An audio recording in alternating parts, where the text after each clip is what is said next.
I am sitting here with Raja Venkateswar from Exchanging. First time ever on the G6 here in Australia today. Privilege. Hope you enjoyed the experience, Raja. We've had some interesting debate here today on the stage, and a number of fairly controversial topics close to many people's hearts.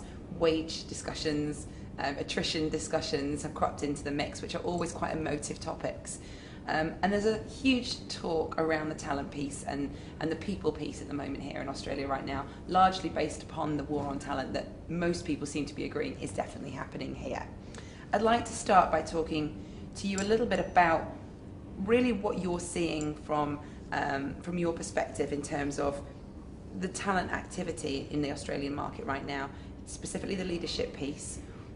What's actually happening out there? What are the trends that you're seeing in terms of people being recruited in as leaders? What sort of behaviour patterns are you seeing, and how do you think that whole space could be improved potentially?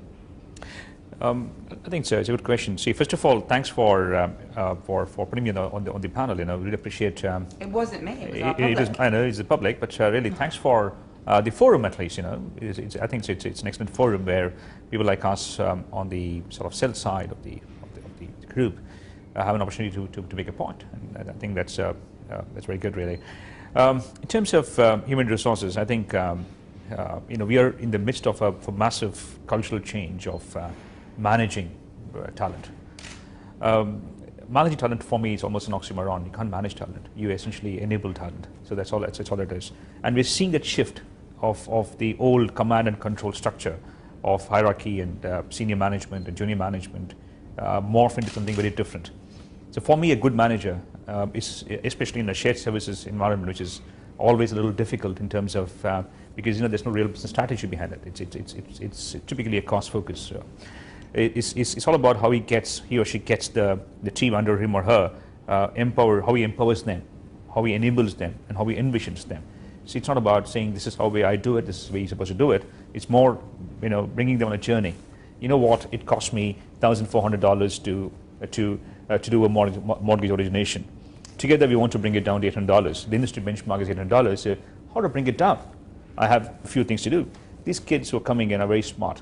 I mean, these kids out of university, and I teach at unis in India very often. They're much smarter than what I was at that age. If these kids can't figure out a way, then they know there's something wrong with the system we are working in. So all I say is three things: empower, enable, and envision. That's it. How does that play into the attrition rates that we're seeing though? Because clearly people are moving. I think Donald made a very good point about how are we measuring who's moving, which I think is very valid, and it could well be that it's your Gen Y guys that are on the move a lot. We don't know. We didn't poll on that, but we can probably guesstimate who we think is moving around the market and why, and whether those attrition rates are potentially more controllable, and should they be. Arno made an interesting point about 5% and below attrition rates being too stable. Let's talk about the attrition phenomena at the moment and your take on that, particularly in comparison to what you're seeing in India. You mentioned 14% out there. No, 14% is low actually. I'll actually very happily take 14% as attrition in India, believe me.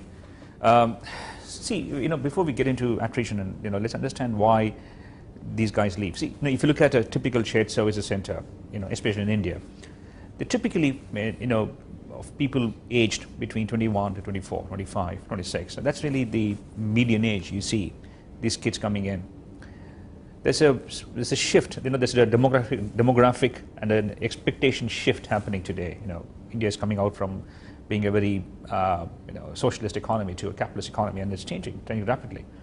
And the third key part of the entire ecosystem is all-pervasive knowledge. What happens today is known to everybody in the next second. So these three things, of the fact that shared services captive or shared service center is typically a cost center, doesn't have a business dynamic to it.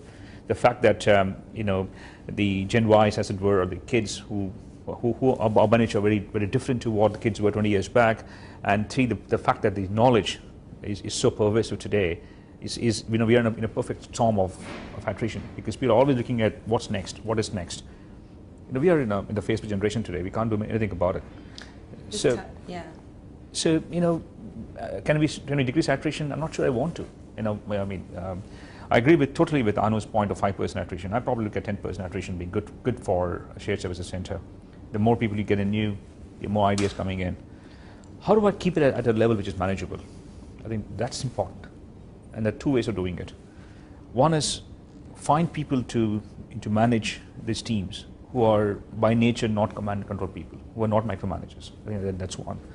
The second is, enable a system by which kids get retrained and redeployed in different parts of the ecosystem. These kids want a challenge. They're not going to jump for somebody is giving them 10% more salary. There will be a certain element which would, but a bulk shift because they want to do something different. So, when I go back to my time when I was younger, and so I had the simple philosophy of 4 R's of hiring and retaining people. Recruit people with the right attitude, retain them with the right job profiles and the right compensation schemes, retrain them into different parts of the enterprise so that they are, they have a view of the enterprise itself, and redeploy them to the areas they are actually working in. So the 4 R's actually work very, very well in controlling attrition. So a certain amount of churn is both inevitable and necessary. It is what I'm taking from that. Yeah. And I don't think anyone would disagree with you on that. I think it's really probably just where the levels of what is acceptable and necessary, that's where there seems to be some interest and some debate there. Obviously, there's a focus here on the younger generations. Everybody is seeing a lot more activity in terms of employment rates in their centres for the Generation Y, right? As we keep referring to. You made a comment at the end there with regard to social media, and you went long on that as being relevant and important to the space. What are you seeing there with regard to the comment you made about the last tweet being more important than somebody's university degree? I assume that is a throwaway comment and an exaggeration, but how are you actually seeing social media being used inside business, inside shared service centres, inside clients right now, and what sort of active difference is that really making on the ground? It's clearly here to stay, in your view. It's absolutely here to stay, and I'm not saying here to stay. It is happening today. Forget shared service for a moment. Just look at a very different aspect of life. I'm an Indian. Even though I don't live in India any longer, but I follow Indian news very, very closely. It took 24 hours for a 73-year-old man to go on fast and find 4.5 million people on Facebook supporting him, changing an entire government's view on corruption. So that's what's happening today. I mean, we talk about Tunisia and Egypt. They're smaller countries. In India, with 1 billion people, an elected democratic government, had to change its policy because a frail 70-year-old man went on a fast to try and bring a Hong Kong-style edict in place in India. It took them 3 days to buckle down. It can't happen last year. It happens now because of Facebook. Sure, and I don't think anyone's doubting, obviously, the power of Facebook and other Exactly. tools in the space right now, but specifically in shared services, what can that actually mean now to people on the ground? What's the difference it's making in their day-to-day lives? How are they using it best? See, we are, I'll probably step a little back and say what's happening here. What's happening is the boundaries between employer, employee, customer, partner, vendor is all getting blurred. So what it means is I have to message it very, very carefully. I'll be very careful with what I say, with what I speak, and how I speak. It is no longer sending bulk emails and expecting things to be hunky-dory. It's about communication. So I see a massive need for communications at the right level, and very, very often. These kids need communication all the time. So if they want somebody to come in and talk to them for 5 minutes every week, let's go and do it. So I see that is the biggest change today, where they need senior managers, they need people in supposedly decision-taking parts of the organization, coming down to the ground floor level, actually talking to them. They can talk about Facebook, they can talk about the weather, but they want them to be talked to. It's no longer 20 years back, because the program manager says this is how it's supposed to be done. It's done. It's no longer going to work today. These kids want to be discussed and talked about it. That's the biggest change today happening. And the organization which we understand and realize and act on this change will do much better. Okay, so change is where it's at, according to Raja.